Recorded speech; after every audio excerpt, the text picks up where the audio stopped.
జీ5 ఉండగా మీ favourite TV shows ని మీరు అస్సలు మిస్ అవ్వలేరు. Complete free.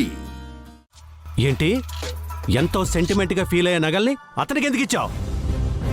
నా ఆడపడుచు కాపురం నిలబెట్టడం కోసం, నా అత్తింటి గౌరవం కాపాడడం కోసం. అంత అవసరం ఏమొచ్చింది?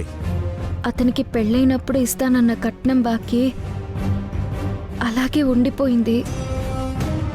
అందువల్ల నా ఆడపడుచు పుట్టింట్లోనే ఉండిపోవాల్సి వచ్చింది. ఇప్పుడున్న పరిస్థితిలో రాజు అంత కట్నం డబ్బులు తెచ్చి ఇవ్వలేడు.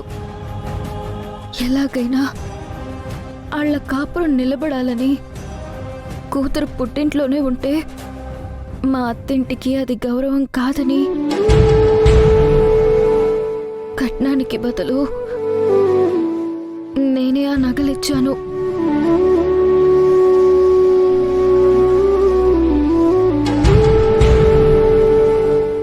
శభాష్, చాలా గొప్ప పని చేశావు.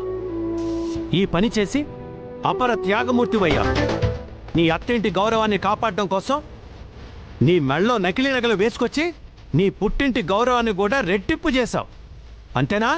నేను ఇంత దూరం వస్తుందని ఆలోచించలేదు నాన్న. Shut up! అసలు మీ అత్తింట్లో అడుగుపెట్టి 4 రోజులు కూడా కాలేదు. అత్తింటి గౌరవాన్ని నిలబెట్టానన్నట్టు మాట్లాడుతున్నావు. ఈ పుట్టింట్లో నువ్వు 20 సంవత్సరాలుగా ఉండి నా గౌరవాన్ని మాత్రం ఎందుకు మంట కలిపావు? అంత ఖరీదైన నగల్ని ఒక అసమర్థుడి చేతిలో పెట్టి పోలీస్ కేసు ఎలా చేయడం గౌరవం అనుకుంటున్నావా? ఏది గౌరవం? పోనీ అన్ని నగలు నీ చేత్తో నువ్వే ఇచ్చినప్పుడు నీ ఆడపడుచుని తాళి కట్టిన వారితో పంపించావా?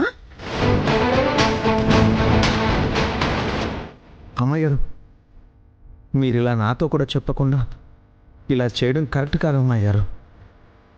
మీ నగలతో మా అక్క కాపురం నిలబెట్టుకునేంత స్వార్థపరుడిగా నన్ను ఎందుకు మార్చారు? నా కూతురు నీ ఇంటి గౌరవం గురించి మాట్లాడుతుందిరా.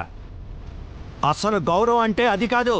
తండ్రికి తలవంపులు తేకుండా ఉంచడం గౌరవం ఇవ్వడం అంటే. పుట్టింటికి చెడ్డ పేరు తేకుండా ఉంచడం గౌరవం ఇవ్వడం అంటే. ఇంటి గుట్టు రచ్చకెచ్చడం కాదు. ఇంట్లో వాళ్ళని ఇలా 10 మంది ముందు నించోపెట్టడం కాదు. ఇక్కడ తండ్రికి గౌరవం ఇచ్చావా? ఈ కుటుంబానికి గౌరవం ఇచ్చావా? పేటల మెంచి లేచిపోయి నా పరువుని నడి బజార్లో నిలబెట్టి ఇప్పుడు త్యాగమూర్తిలా మాట్లాడుతున్నావేంటి? మొన్నటికి మొన్న ఈ రాజు చెల్లి పెళ్లి చేయాలని నీ స్థాయిని నీ పరువుని దిగజార్చుకొని ఎవరి కాళ్ళు పట్టుకున్నావు. ఇప్పుడు రాజు హక్కు కోసం వంశ పారంపర్యంగా వస్తున్న ఈ విలువైన నగల్ని ఇచ్చేస్తావా? ఇదేనా ఇదేనా నువ్వు మన వంశానికి ఇచ్చే మర్యాద? ఇదేనా నువ్వు మన కుటుంబానికి ఇస్తున్న విలువ? మన స్థాయికి పనికిరని మనుషులతో సంబంధం కలుపుకుంటే మన పరువు ప్రతిష్ట ఎంతకి దిగజారిపోతాయో నీకెప్పటికీ అర్థం కాదు. ఛీ! నీకు ఎంత చెప్పినా వృధా ప్రయాసే. నీ మొహం చూడాలంటే కంపరంగా ఉంది.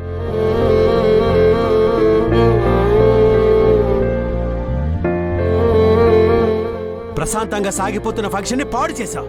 అందరి సంతోషాన్ని ఆవిరి చేసేశావు. నీకు చేతనైంది ఇది కదా. నన్ను నా పరువుని నాశనం చేయడానికే నువ్వు పుట్టావు. ఆలోచించలేదు నాన్న. మాట్లాడుకో. జీ5 యాప్ డౌన్లోడ్ చేసి అన్ని ఎపిసోడ్స్ పూర్తి ఉచితంగా చూడండి.